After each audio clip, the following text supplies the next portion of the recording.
Assalamualaikum warahmatullahi wabarakatuh. Bismillahirrahmanirrahim. Alhamdulillah alladzi takarrama alaina bi ni'matil islami wal iman wa akramana bi syahri Ramadan alladzi unzila fihi al-Qur'an hudan lin-nasi wa bayyinatin minal huda wal furqan. Allahumma salli wa sallim wa barik wa karrim wa 'azzim ala sayyidina wa nabiyyina wa maulana Muhammad sayyidi waladi Adnan alladzi kana khuluquhul Qur'an wa ala alihi wa ashabihi wa tabi'ihi bi ihsan. Amma ba'du. Dateng ngersa para kiai, para masyayikh, wabil khusus panjenenganipun pengasuh Pondok Pesantren Tebu Ireng Kiai Haji Abdul Hakim Mahfud beserta majelis keluarga Pondok Pesantren Tebu Ireng dan seluruh para kiai yang kami tidak dapat sebutkan satu persatu namanya tanpa mengurangi rasa hormat kami. Hafizahumullahu ta'ala jami'an wa adama baqa'ahum fi khairin wa lutfin wa afiyatin amin. Segenap para santri, para thalabatul ilmi yang mengikuti program ngaji kilatan Fatahallahu alaikum futuhal arifin wa faqqahakum fid din wa ja'alakum minal ulama'il amilin الراسخين في العلم واليقين الهادين المهتدين غير ضالين ولا مضلين ولا مبدلين بجاه سيد المرسلين آمين يا رب العالمين.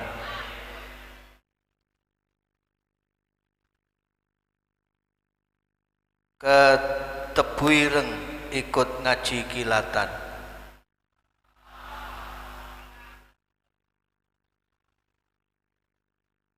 Muga-muga ilmune manfaat dan membanggakan. Santri sing ganteng utawa sing kulite ireng besok oleh jodoh sing ayune ra karu-karuan.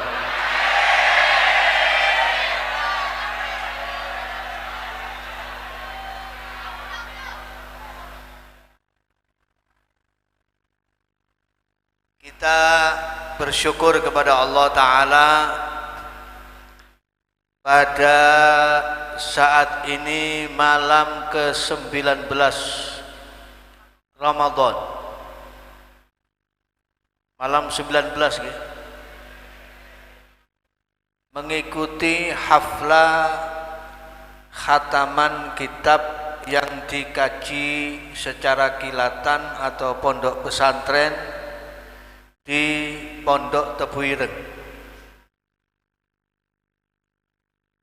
Ini santri-santri yang ikut ngaji kilatan patut rasanya bersyukur kepada Allah. Kenapa? Karena dengan ngaji di pondok pesantren ini sanad keilmuan panjenengan menjadi satu silsilah zahabiyah, mata rantai emas yang tersambung dari satu guru ke guru yang lain, min syaikhin ila syaikhin, min alimin ila alimin, dan sampai kepada muassis Jam'iyati Nahdlatul Ulama Hadratus Syekh Kiai Haji Hashim Asy'ari rahimahullahu ta'ala rahmatan wasi'ah. Ini penting saya sampaikan. Kenapa? Karena ilmu itu butuh sanad. Kitab kuning itu butuh sanad. Orang ngaji itu kalau ilmunya kepingin berkah butuh sanad yang jelas. Beda dengan ilmu agama. Nek bahasa napa beda dengan ilmu umum. Nek bahasa Inggris gak butuh sanad. Nek matematika gak butuh sanad. Nek ilmu fisika gak butuh sanad. Tapi kalau ilmu yang dikaji di kitab-kitab kuning itu butuh sanad. Al-isnadu minad din, laulahu laqala man syaa ma syaa. Isnad itu bagian dari agama. Kalau tanpa sanad, siapapun bisa berkata seenaknya sendiri. Kalau orang ngaji tanpa sanad, ya seperti yang panjenengan lihat di YouTube, di Google itu kan banyak kiai-kiai instan, ustadz instan, ilmunya tanpa sanad, akhirnya ngawur. Isinya ceramahnya modalnya haddatsani asy-syekh YouTube anis syekh Google.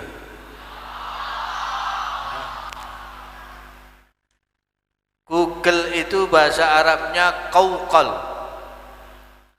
Man kana syaikhuhu qauqal ma'aqal. Ya akhirnya isinya qala waqila. Qala waqila. Fadallu wa adallu. Fa aftau bi ghairi ilmin fadallu wa adallu. Di dalam kumpulan dawuh-dawuhnya Al-Mu'ammar Al-Allamah faqihu hadzal zaman Al-Habib Zain bin Ibrahim bin Sumaid, yang dikumpulkan dalam satu kumpulan kitab bernama Al-Fawaidul Mukhtarah Lisaliki Tariqil Akhirah. Itu pernah diceritakan ada orang ngaji tanpa guru, tanpa sanad. Ya wis pokoke modal iso maca terus buka kitab diwaca-waca sak karepe dhewe. Lah kitab ini kan kadang-kadang ada kurang titik, salah cetak dan seterusnya. Pas dibuka aslinya itu hadis tentang al-habbatus sauda. Mestinya redaksinya yang betul, al-habbatus sauda dawa'um min kulli da. Jintan hitam, jinten ireng iku dadi tombo segala penyakit. Aslinya begitu hadisnya. Cuma mungkin kitabnya entah salah cetak atau bagaimana, baknya ketambahan titik. Mocone al-hayyatus sauda dawaun min kullida. Karena ndak punya guru ya ndak bisa tanya. Wis langsung dimaknai dhewe, bondo iso bahasa Arab. Wah iki al-hayyatus sauda, ulo ireng. Ya. Beda titik sudah berubah maknanya. Habbah dengan hayyah lain. Kalau habbah jinten begitu dikasih titik lagi jadi al-hayyatus sauda, maknane ulo ireng. Dawaun min kulli da, menjadi tombol obat dari segala penyakit. Langsung mantep, wah lek ngono aku kudu ndang golek ulo ireng. Kitab langsung ditaruh, berangkat ke hutan cari ulo ireng. Ketemu ulo ireng, langsung diuntal, famata, langsung mati.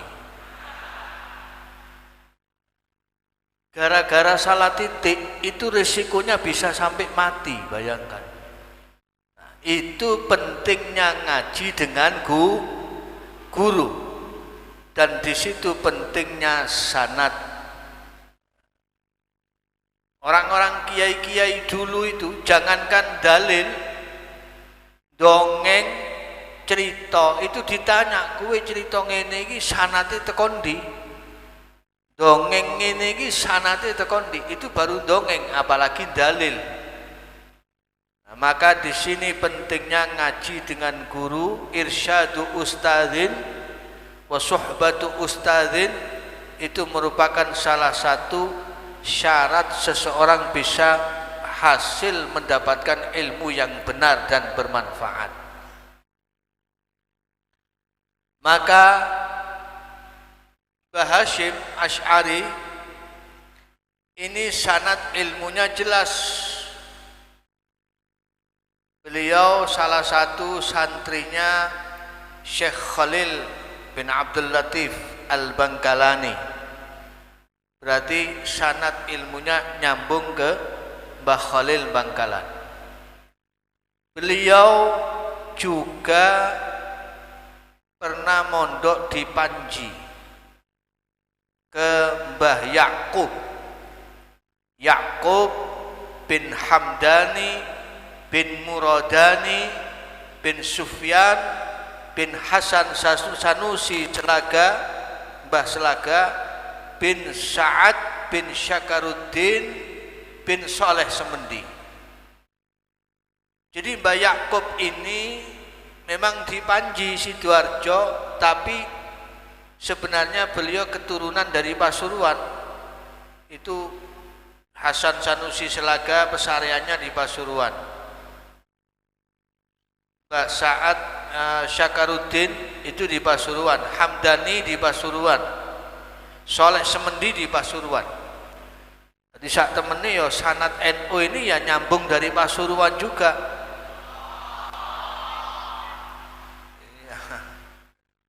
Memang pendirinya Jombang, tapi kan sanad ilmunya nyambung dari Bangkalan, nyambung dari Pasuruan juga nyambung. Lah waktu mondok ke Mbah Ya'qub itu, Mbah Ya'qub tahu persis kapasitasnya Mbah Hasyim Asy'ari. Tahu, punya firasah bahwa ini orang akan jadi orang alim besar, akan jadi tokoh ulama besar. Maka tanpa pikir panjang, Mbah Ya'qub langsung meminta Mbah Hasyim Asy'ari untuk menikahi putrinya, Nyai Khadijah. Nah, waktu itu Mbah Hasyim dereng kerso. Anu ngapunten Yai, kula tasih kepingin mondok, saya masih kepingin ngaji. Santri saiki ndak geragas-geragas ngaji durung tutup wis bingung rabi. Ini Mbah Hasyim Asy'ari ditawari rabi tidak mau, alasannya karena belum tutup ngaji. Mbah Ya'qub yang tahu kapasitasnya Mbah Hasyim, beliau bilang, "Nak Hasyim, wong ngaji, wong rabi ku ora dadi penghalangi wong ngaji.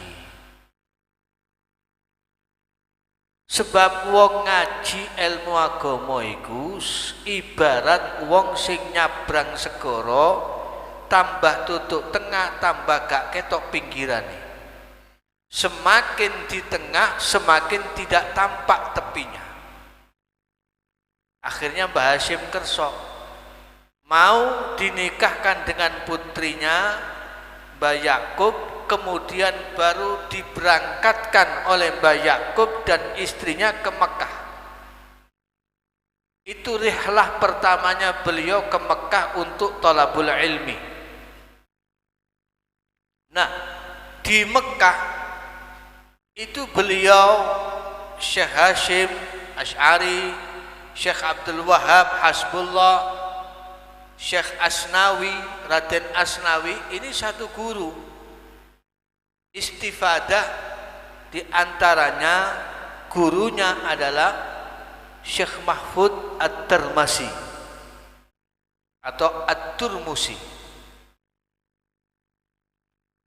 Tapi jangan lupa, termasuk gurunya selain Syekh Mahfud adalah Syekh Khatib Minangkabau. Itu termasuk yang bareng bersama beliau satu perguruan, itu Kiai Haji Ahmad Dahlan, pendiri Muhammadiyah. Itu satu guru, tunggal guru. Cuman yang banyak mempengaruhi pola pikirnya Mbah Hashim itu Syekh Mahfud At-Turmusi.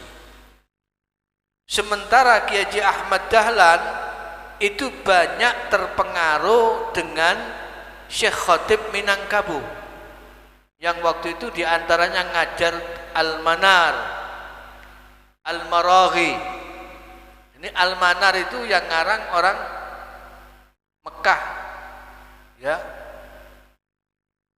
orang Wahabi Mekah.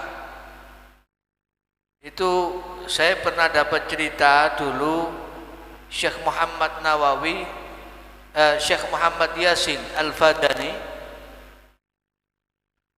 itu kan Syekh Muhammad Nawawi Al-Bantani juga, itu kalau ngajar kan dulu pakai sisa, ngerokoknya itu pakai sisa. Tapi ojo ditiru, durung wayai.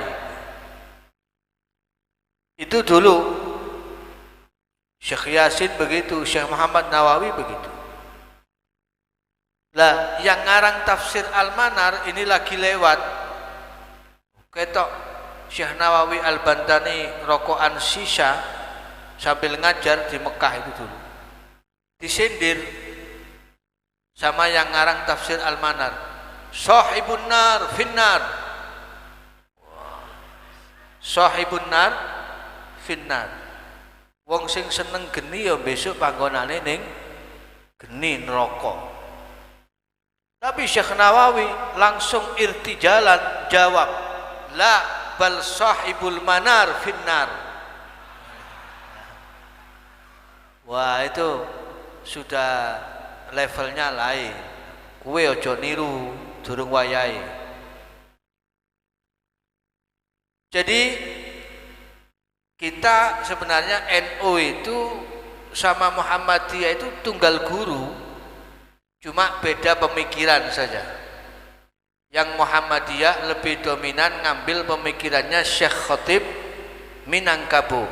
NU lebih banyak didominasi dan dipengaruhi oleh Syekh Mahfud At-Turmusi. Jadi dari situ satu guru sanadnya. Jadi nanti jenengan ini sanadnya sebenarnya juga nyambung nanti dari guru-gurunya Syekh Hashim Asy'ari.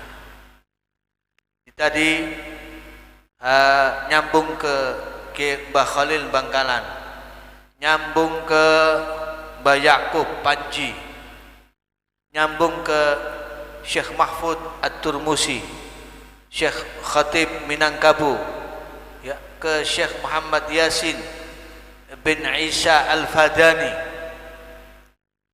Itu semuanya nyambung ke sana. Lah, ini sanad ini adalah silsilatun dhahabiyah yang tidak boleh terputus. Nah, maka insya Allah yakin, hakul yakin, semua santri-santri di sini insya Allah ilmune barokah, barokai guru-guru tadi. Dan tadi saya tertarik bahwa disampaikan ruhnya Tebu Ireng adalah ngaji, ruhnya pesantren adalah ngaji. Maka ini ruh ini yang harus terus dipertahankan sepanjang zaman. Apalagi di zaman sekarang. Ini zaman, saya ingat dawuh yang ada di kitab Ihya disampaikan bagaimana bahwa dulu itu zaman yang digambarkan katsirun fuqaha'uhu qalilun khutaba'uhu al-amalu fihi khairun minal ilmi. Itu dulu. Jadi nek zaman-zaman biyen ulama-ulama mulai zamannya al-a'immatul arba'ah wa man fi tabaqatihim, itu dulu fuqahanya lebih dominan, lebih banyak populasinya daripada khutobaknya. Nek sing ahli pidato, orasi, ceramah sithik.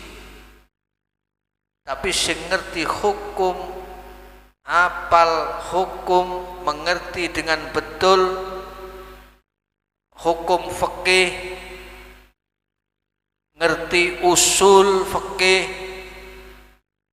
ngerti bagaimana caranya istinbat, istidlal, itu banyak sekali berserakan. Sak tani-tani ini alim. Jadi dulu itu yang ditanyakan ke ulama itu bukan soal hukum halal haram, karena nek halal haram wis weruh kabeh. Yang awam-awamnya sudah tahu. Yang ditanyakan itu ini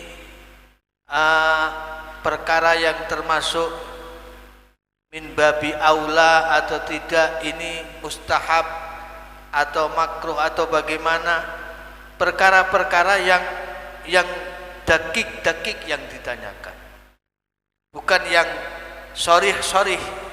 Soalnya nek halal haram wis podo ngerti kabeh.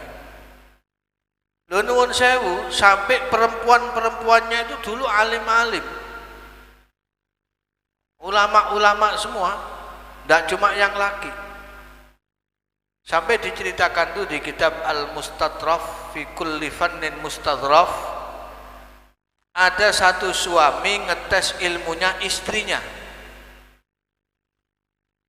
Bojone pas jalan dari atas, dari lantai 2 mau menuju ke bawah, ada lotengnya, nah, ada sutuhnya. Begitu mudhun, bojone ngomong, awakmu nek mudhun tolakku langsung lugur, nek balik munggah tak tolakku mudhun lugur. Meneng gak mudhun gak munggah ya saya tolak.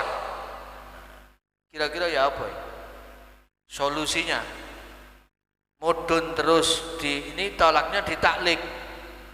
Kue mudhun tak pegat, balik munggah tak pegat, kue meneng ya tak pegat.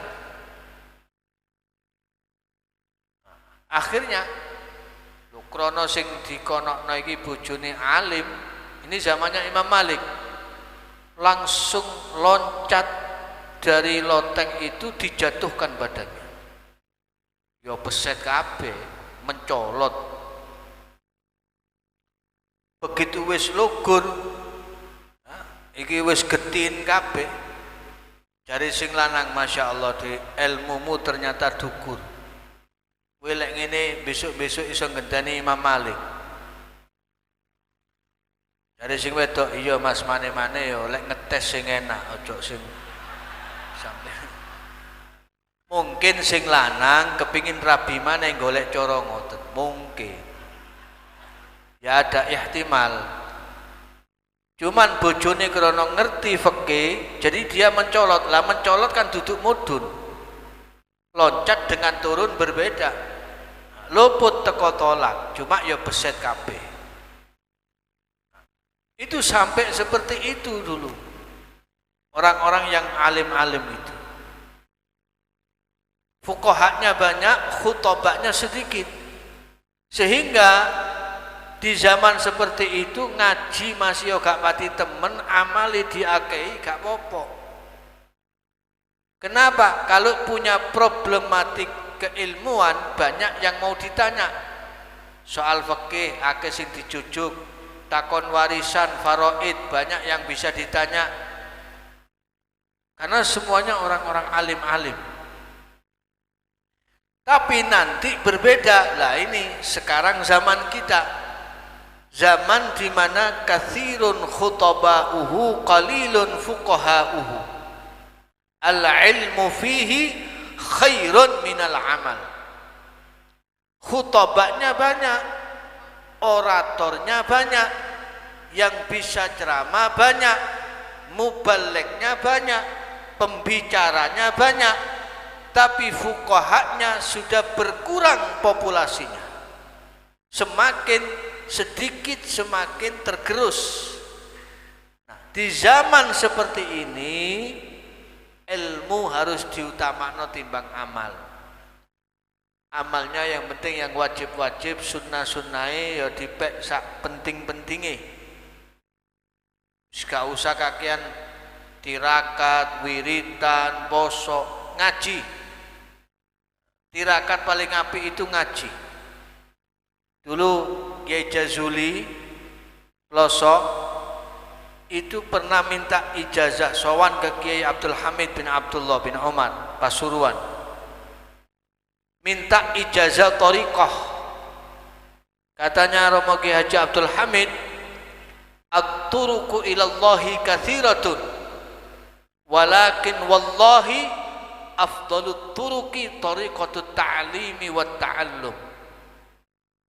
Jalan nang Allah itu akeh, jalan yang bisa menyampaikan kepada Allah itu banyak, tapi dari sekian banyak thariqah, sekian banyak jalan, thariqah yang paling baik, jalan sing paling afdal, paling utama, paling jelas adalah thariqatut ta'lim wa ta'allum, yaitu thariqah ngaji. Jadi thariqah ngaji ini sudah thariqah paling afdal, paling utama, terutama di zaman sekarang. Untuk bisa sampai kepada Allah itu melalui thariqatut ta'limi wat ta'allum. Jadi para santri sekalian yang semoga diberkahi Allah Ta'ala,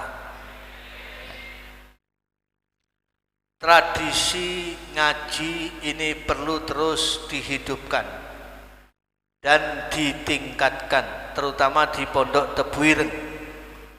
Karena dulu Syekh Hasyim Asy'ari ini di sini mulang.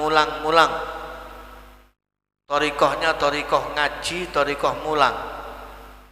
Yang dihatamkan tidak main-main. Kalau ngaji Ramadanan Sahih Bukhari, Sahih Muslim. Karena beliau ini mutafannin fil hadis, khususnya di ilmu hadis beliau itu luar biasa tafannunnya. Dan itu yang istifadah tidak main-main. Kiai-kiai besar-besar, ulama besar-besar itu banyak istifadah ngaji kepada beliau.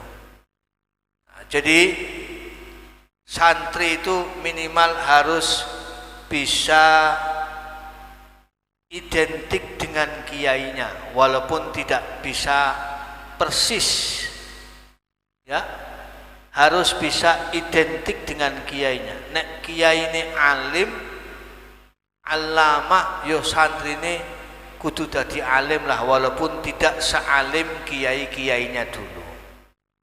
Ya memang harus kita maklumi sekarang ini kan mau mengkader ulama itu susahnya bukan main. Zaman saat ini ngader santri dadi wong soleh itu wis untung-untungan. Itu sudah khairun kabir. Apa maneh kok bisa soleh tur alim, wah ini tambah istimewa dan luar biasa. Karena ya apa bagaimanapun juga santri itu kalau punya ilmu sithik akeh, sedangkal-dangkalnya santri punya ilmu.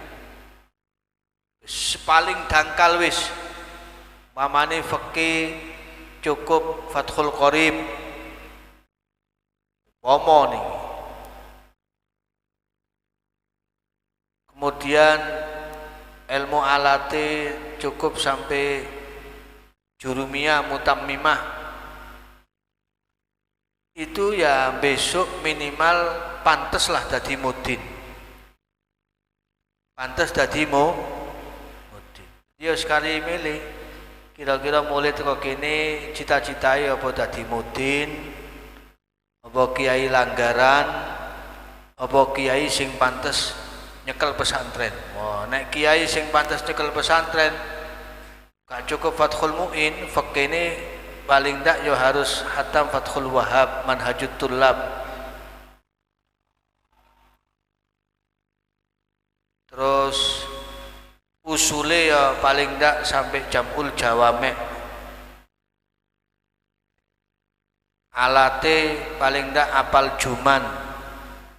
Ndak cuma apal Alfiyah, tapi yo Juman yo apal, yo ngerti. Lah itu baru pantes buka pesantren. Nek sing rada minimalis ya takrib, napa wali usule napa? Waraqat, alate jurumiyah paling pol emriti. Ya itu paling ndak nanti mulang madrasah sih pantes lah. Nah, nggih. Umpama gak buka pesantren, minimal buka madrasah atau mulang ning madrasah. Lene sore iku cukup hatam Safinah, terus napa malih? Jurumiyah hatam separuh. Ya minimal di kampunge kok dadi mudin ya sik iso lah. Dadi mudin. Saya teringat ada hadisnya Nabi sallallahu alaihi wasallam. Anjing Nabi dawuh ngeten. Kuluz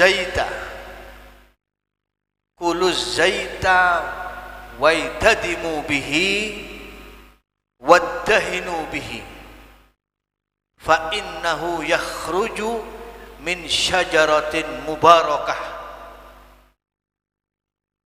Kulu zaita, konsumsilah minyak zaitun.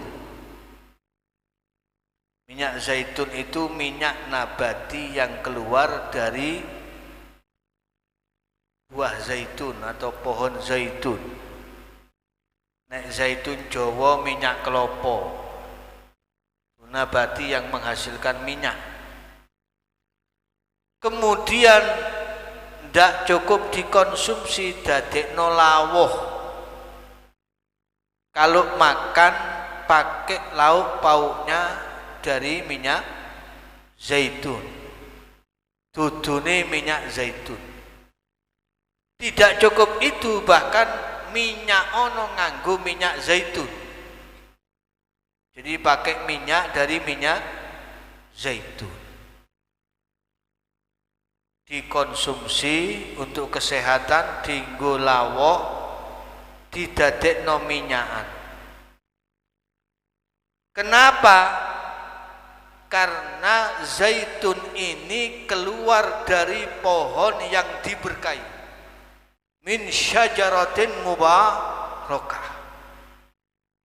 Dari pohon yang diberkahi Allah Ta'ala. Keberadaan pesantren-pesantren ini ibarat syajaratin mubarakah. Jadi pondok Tebu Ireng ini syajaratin mubarakah. Sehingga nanti santri-santri yang keluar dari pesantren ini minimal yo iso dikonsumsi. Ndak iso dikonsumsi, iso dienggo lawuh. Ndak iso dienggo lawuh, minimal iso dienggo minyakan.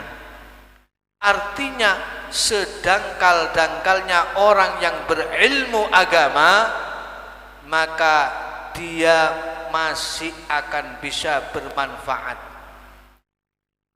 kepada umat dan masyarakat. Itu minimal. Makanya orang paling mulia itu ulama.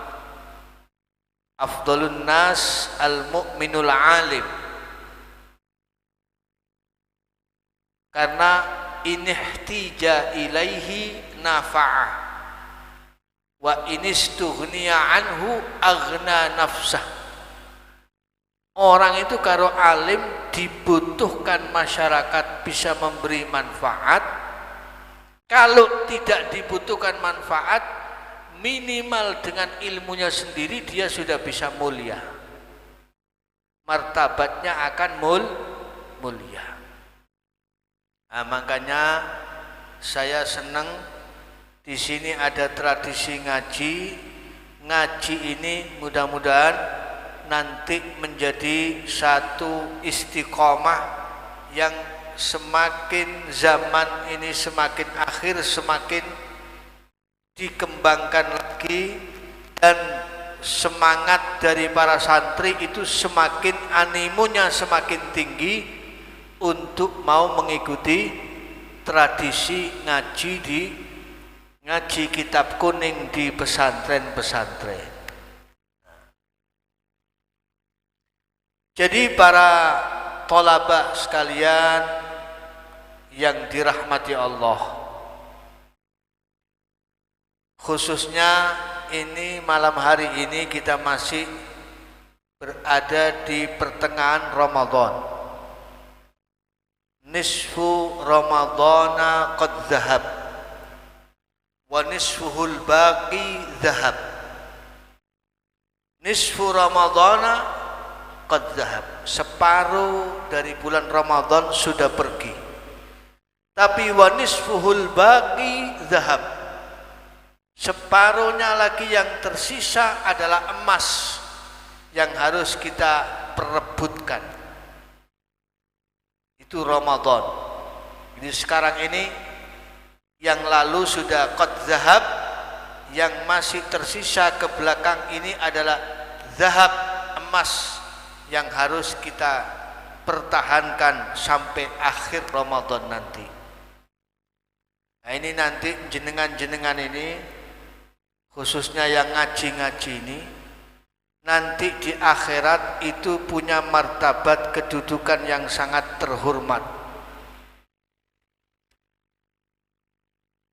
Dalam tafsiran ayat wa kadzalika ja'alnakum ummatan wasatan litakunu syuhada'a 'alan nasi wa yakuna ar-rasulu 'alaikum syahida. Kita ini kan dijadikan ummatan wasata, umat yang tengah-tengah, karena nanti kita ini jadi bayyinah yang akan menjadi bukti dan saksi bagi nabi-nabi terdahulu yang nanti di akhirat didustakan oleh kaum-kaumnya. Jadi besok di akhirat itu di tafsiran ayat ini diberi contoh Nabi Nuh alaihi salam. Nabi Nuh diingkari kaumnya ketika ditanya sama Allah, lah kowe kok kafir? Wong aku wis ngutus nabi, ngutus rasul. Saya ngutus Nabi Nuh. Kenapa kalian kok masih kafir? Mereka akan menjawab, boten Gusti, jenengan boten ngutus napa-napa. Boten enten nabi, boten enten rasul sing nyampeaken ajarane panjenengan. Nabi Nuh diingkari. Ditanya sama Allah, Nuh, iki piye umatmu ngomong jarene awakmu ndak nyampekno risalahku, ndak nyampekno ajaranku, sehingga mereka jadi orang-orang yang kufur, tidak iman kepada saya. Nabi Nuh mengatakan, tidak ya Allah, saya sudah menyampaikan risalah panjenengan. Nah, perkara kufur niku ya karena memang mereka membangkang saya. Karena Nabi Nuh mudda'i, mengaku sudah menyampaikan risalah, umatnya angkara alaih, menjadi umat yang ingkar, maka kaidahnya al-bayyinatu 'alal mudda'i wal yaminu 'ala man angkar. Sing dakwah kudu duwe bayyinah. Nah, bayyinah itu termasuk saksi. Ditanya sama Allah, saksimu sapa? Nek kowe wis nyampekno risalahku, nyampekno ajaranku. Jawabannya Nabi Nuh, Muhammad wa ummatuh. Saksi saya adalah Kanjeng Nabi Muhammad dan umatnya. Nah, termasuk jenengan-jenengan niki sing mondok, sing ngaji niki. Maka diundang kali Allah Ta'ala, undangannya Allah niki ternyata ada an-nidaul khas ba'dan nida'il 'am. Ada satu panggilan undangan sing khusus setelah undangan yang umum. Napa carane Allah Ta'ala ngundang umat Nabi Muhammad sing besok dadi saksi kepada Nabi Nuh? Pertama dipanggil, diundang, ya umat Muhammad, umat Nabi Muhammad.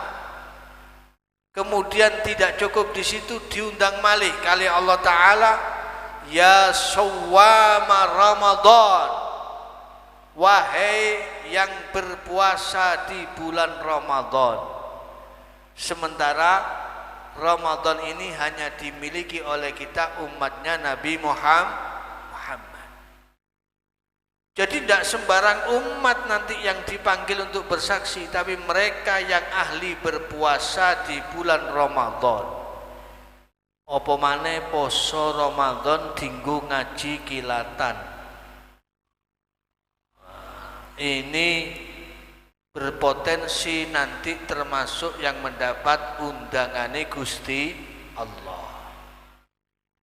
Maka disinilah pentingnya kita ngaji, apalagi ini dalam rangka ihya'u Ramadan dengan mentradisikan mengaji selain siam, qiyam dan tilawatil Quran. Jadi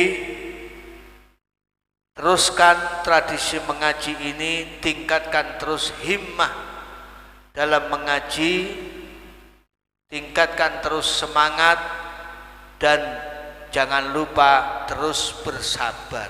Santri niku kudu sabar. Nek kepingin hasil ilmune, hasil manfaat dunia akhirat, berkah dunia akhirat, kudu sabar. Wong ngaji niku kudu sabar. Jangan merasa cukup setahun, 2 tahun, 3 tahun. Mbah Hasyim Asy'ari itu dulu puluhan tahun ngajinya.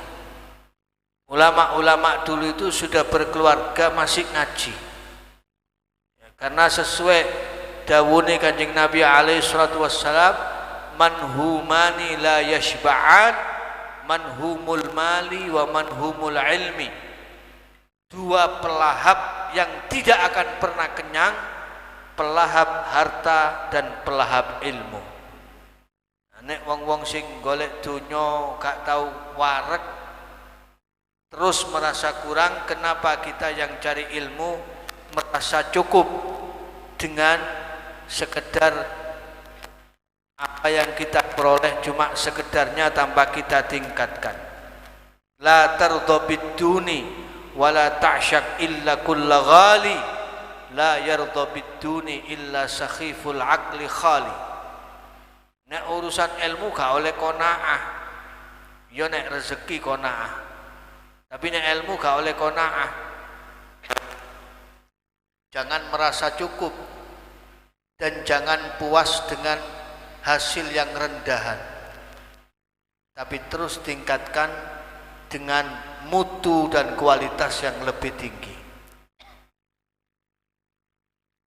Nah, ini saya kasih contoh santri sing barokai sabar ngaji, sabar oleh tirakat mondok. Ini dulu santri dari Syria, orang Syria, piyambake piyantun Syria, mondok wonten ing ngene Al-Azhar Mesir. Ketika mondok ini santri namanya Ibrahim Al-Hilali. Nah, waktu mondok Suatu saat Ibrahim Al-Hilali ini kantekan sangu. Sangune sing dinggo urip saben dinane entek. Sementara di pondok belum selesai. Kiriman boten teko-teko. Duit wis entek kabeh. Bingung dia. Terus aku arep mangan ning ndi? Satu hari dia tidak makan sama sekali. Kiai biyen-biyen niku tirakate ngono. Apa malih santri-santri ini Mbah Khalil Bangkalan itu kebanyakan dicoba kali Mbah Khalil. Ini sampai tidak makan satu hari. Dia sudah kelaparan, bingung. Arep njaluk nang wong kampung durung ana sing kenal. Kate utang nang kancane isi. Sangu wis entek kabeh. Akhirnya Ibrahim Al-Hilali begitu sudah tidak kuat menahan lapar, suatu malam dia merencanakan pencurian. Wis iki nek ngene aku carane wis kudu nyolong. Wah, sing dienggo dalil ad-darurah tubihul mahdzurat. Wis nek pokoke wis darurat ngene iki sing haram-haram halal kabeh. Dalile iku. Akhirnya apa? Malam hari dia keluar dari rumahnya wis ditengeri. Iki sak kampung kene iki ana siji oma sing paling mentereng dhewe. Oma paling apik. Aku tak katene nyolong nek kono iku jelas omahe wong sugih. Cuma dia bukan mau mencuri uang, mau mencuri makanan. Jadi sing diran iki golek panganan, mboten golek duit. Mboten nyolong perhiasan, mboten. Ringkes cerita, ketika orang sudah tidur semua, Ibrahim Al-Hilali langsung menuju ke rumah itu lewat bagian belakang. Naik ke atapnya dari atas, turun ke bawah, sambil mengendap-endap langsung menuju dapur. Nang pawon, golek panganan. Dilihat ada piring ditutup. Dibukalah piring itu. Ternyata isine terong sik mentah durung dimasak. Diambillah terong itu mau dimakan. Wis nek luwe ngene iki masih terong mentah dadi. Wong iwak paling enak niku iwak luwe. Nek luwe niku mangan sembarang selera. Niki terong begitu diambil kait dicokot iling dawune gurune. Waduh. Guruku waktu mulang, korik saya waktu mulang dulu pernah menyampaikan, katanya guru saya di Al-Azhar, wong kuwi nek ninggal barang haram krana wedi nang Allah sesuk bakal ditempui kelawan sing halal. Maka wurunglah rencana pernyolongan itu, dan terong itu pun ditaruh kembali di tempatnya. Wis gak wis wurung aku ndak mangan, ndak nyolong terong iki, tak delemane. Akhirnya dia lompat lagi, dia keluar pas meh subuh.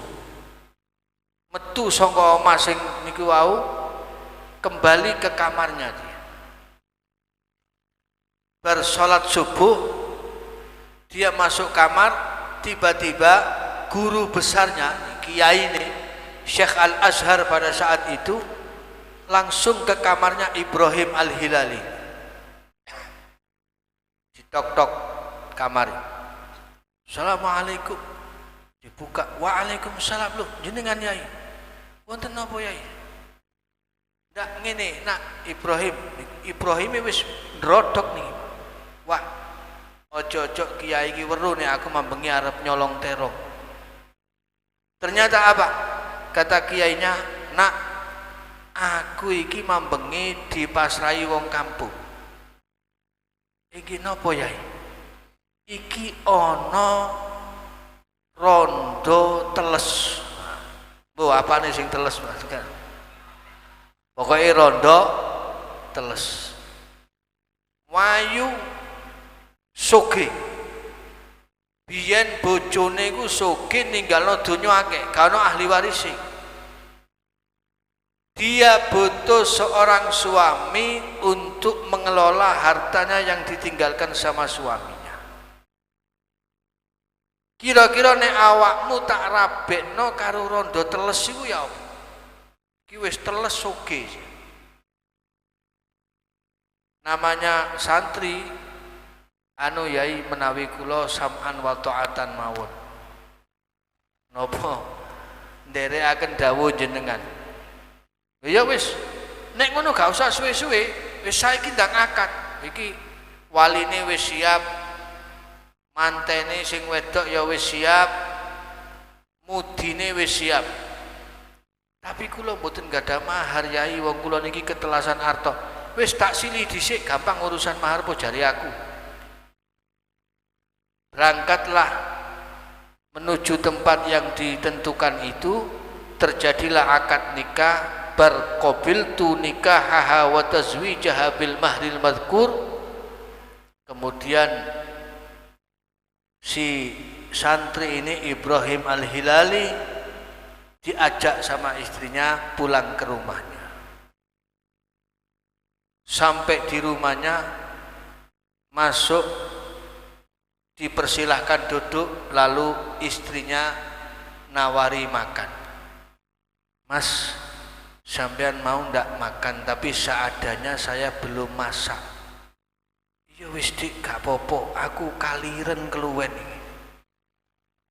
Iki wis sedina setengah durung mangan. Diajaklah ke dapur. Tutuk pawon, kaget Ibrahim Al-Hilali. Loh, iki lah pawon sing mambengi aku ati nyolong niki. Denger lho, iki pawon sing mambengi. Ternyata rumah ini yang saya masuk tadi malam. Dibuka, ternyata ada terong yang masih belum dimasak. Bojone kaget, loh kok ono bekas cokotan. Waduh, tambah pucet Ibrahim Al-Hilali. Karena dia yang nyokot tadi malam. Paling iki dicokot tikus paling. Wis gak apa-apa wis. Daripada gak ono maneh, sing penting aku iso mangan sih. Cuma mangan Ibrahim Al-Hilali sambil ada perang batin. Iki kira-kira enaknya aku cerita apa ora ya?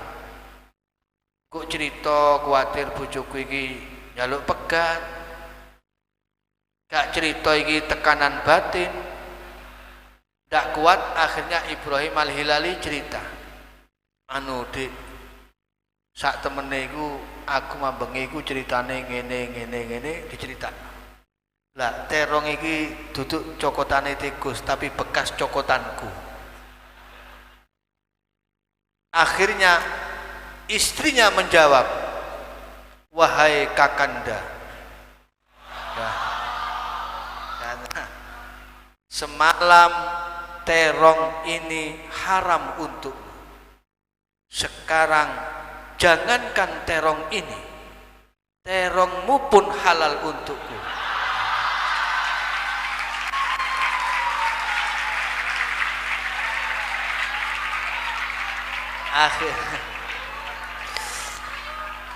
Akhirnya keturutan makan terong sekaligus nerongi ya. Barokai ngaji, wah oleh rondo ayu suge si oleh terong wis oleh sembarang wis ya. Ini barokahnya sabar ya. Makanya di Ramadan ini kita akan dilatih sabar. Hakikat puasa itu adalah sabar. Makanya ketika menjelaskan Ramadan setelah panjang lebar dalam hadisnya, Beliau Kanjeng Nabi alaihi wasallam berkata apa? Huwa syahrus sabr. Ramadan adalah bulan kesabaran, was-sabru thawabuhu al-jannah. Innama yuwaffas sabiruna ajrahum bighairi hisab. Maka melalui tirakat ngaji ini mudah-mudahan sekaligus beriringan dengan kesuksesan kita menghormat bulan Ramadan, Allah Ta'ala tumbuhkan kesabaran dalam jiwa dan hati kita, yang mana itu menjadi sarana kita untuk gangsar gampang merkoleh ilmu. Amin ya rabbal alamin. Muga-muga santri tepireng ilmune manfaat, ilmune barokah, terutama tidak terputus nyambung dengan sanadnya guru-gurunya, sehingga antum semuanya nanti buriktum ainama kuntum, dimanapun kalian berada akan diberkahi oleh Allah Subhanahu wa ta'ala. Demikian, wa sallallahu ala sayyidina Muhammad wa ala alihi wa sahbihi wa sallam, wa salamun alal mursalin walhamdulillahi rabbil alamin. Thumma assalamu alaikum warahmatullahi wabarakatuh.